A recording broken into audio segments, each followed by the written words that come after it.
the PO activities at the Center for Lunar Science and Exploration. David Crane's took over the 12 minutes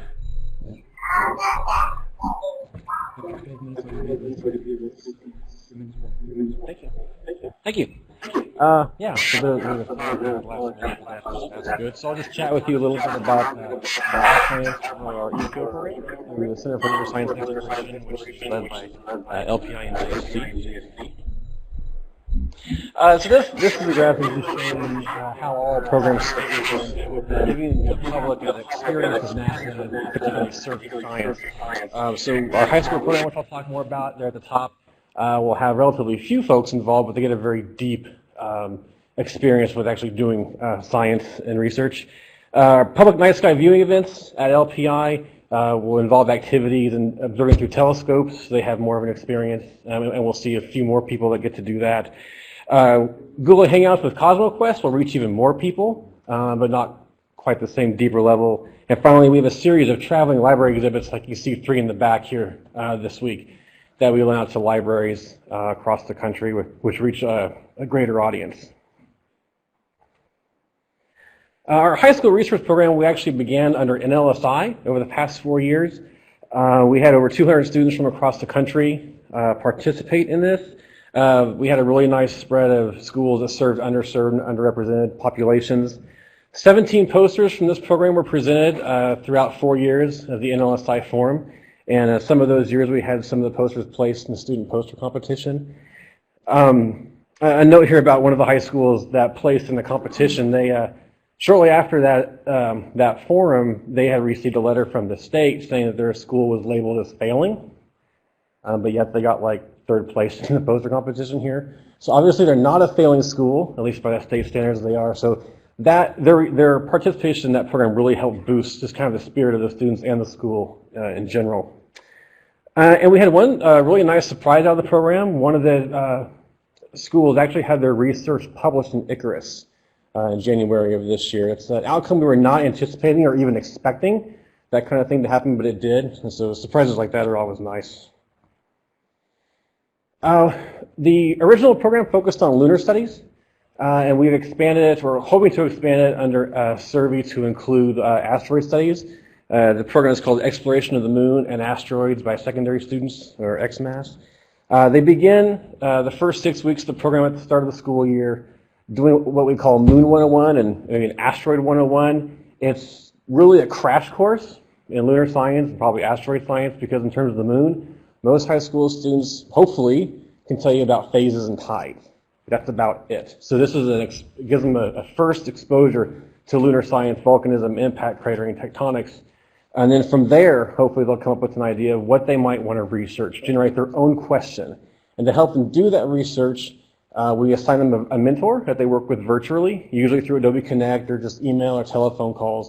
And they spend the rest of the academic year working with this mentor to help them develop their question and guide their research to really help them not go down a rabbit hole that they can't get out of again. And again, it's never an expectation that they conduct original research, because anything to them is new, but we have had a couple of surprises in the past. At the end of the year, each team presents a poster. They create a poster, conference-style poster, and they present it to a panel of judges who score the posters. The top 4 posters, those schools will present to the judges through Adobe Connect. And then at the end of those presentations, the judges will choose one, and we will send that team here to the forum to present in person. And the other 3 posters we also send and put on display. And anytime we can, we like to utilize Adobe Connect for communications. We'll have up to 10 teams per year. This is a map showing where the locations of the schools that will participate this year in the program. We are really also going to put a real added emphasis on nature of process of science. And what I mean by that is they are going through that process. The education research says that if you don't call it out and tell them when they're doing different parts of the process, they don't pick it up. You can't just assume they're understanding that they're doing that without talking about it. So we are creating what we call an advisory group of 4 teachers who have been part of the program in the past and 2 mentors to help us make continual improvements on the program, including how to talk to the students about nature and process of science, and when are they doing it at certain points in their research. And also helping us figure out really what should the mentor be doing versus what's the teacher supposed to be doing. There can be a lot of overlap. There's always been some confusion on that, and so we're really going to make an effort to try to differentiate those two roles. And in terms of evaluation, we'll look at their understanding of the nature and process of science before and after the program, their understanding of the content that they're looking at, their attitudes towards science, and just general feedback on how they think the program was run. And to do this and be able to share these results with everybody, we'll have to do a IRB, human subjects exemption. This advisory group will meet for the first time actually at the end of this week down in Houston and talk about the things you see there, including things I just described. We'll meet with them about once a semester or as needed to discuss how the implementation is going. Like the library exhibits I mentioned, we have the 3 in the back. This week we created 7 under NLSI, and we'll be adding 2 more exhibits under Survey, more asteroid-centered themes. Those are the 3 that we have here this week, as you see in the back.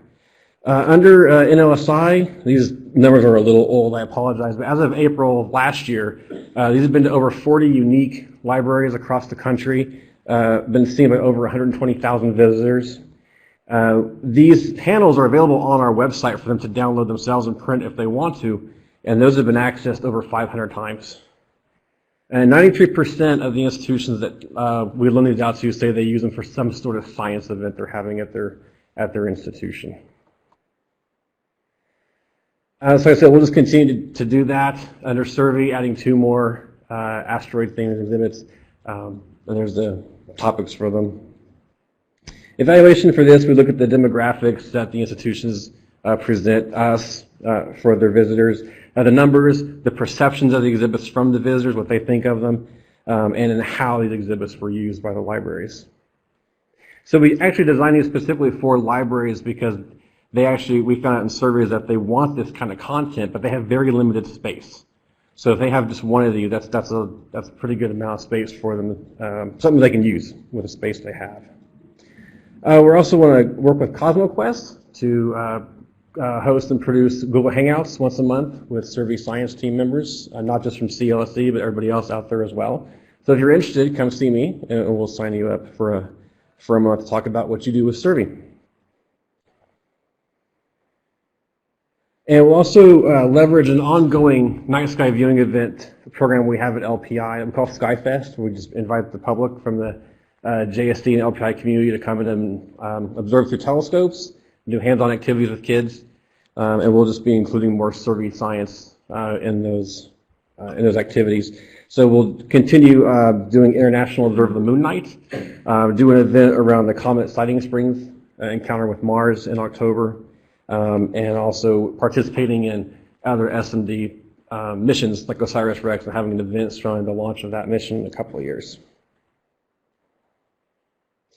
And we'll just continue working with Survey in general, helping them out in the way we can, working with the other education and public outreach teams. We met on Sunday and had a really great meeting and talked about ways we can collaborate, and we're going to continue to pursue those together along with Survey Central as we go along. As my reminder. And so I just would like to remind everybody that we are looking for ways for you to participate. If you would like to be a mentor or a judge for our high school program, we're always looking for mentors and judges. Those seems to be the 2 roles we have the most difficult time finding people to help out with, which is understandable. Everybody's very busy. Traveling exhibits, we encourage you to contact us to loan some of those or work with your local library, and they can contact us to check them out, and you can have a science night with them talking about the content in the exhibits. If you want to be a Hangout guest, again with us and CosmoQuest, that'd be great. And we would be happy just to distribute your materials that you may have, hard copy materials for your institute. We can hand those out at our public events. Okay, and that's it. Thank you.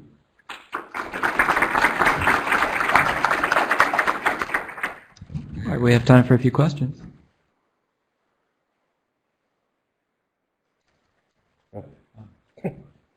Yeah, right here.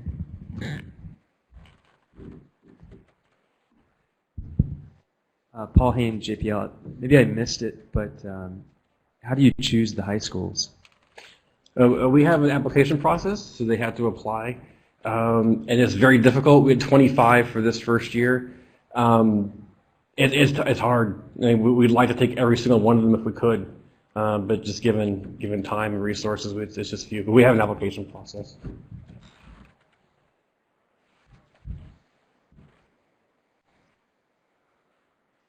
Thanks, Yvonne Pendleton. I just wanted to say, as director of NLSI and now Survey, this is a group that I have been so impressed with, and Andy, I can't thank you enough for the work you do. I see it firsthand every year with these students, and I would just love to encourage this community to support what you're doing and what so many others like you are doing. If you have any spare time at all that you can donate, you can use virtual communication tools to be a mentor for this group, and it would really help. It changes their lives. Those students are spectacular. And you can just see it every time you talk to them. So thank you very much. I guess kind of related to that is who is it that we would contact if we wanted to be a mentor or a judge? Just send you an email? Yep. Okay.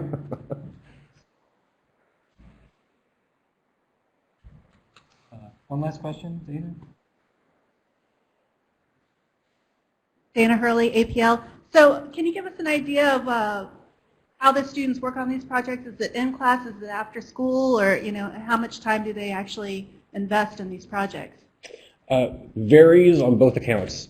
The majority of them in the past have said they go before school, during lunch, after school. If they're lucky, they have a research program in their school. They do as part of that class time.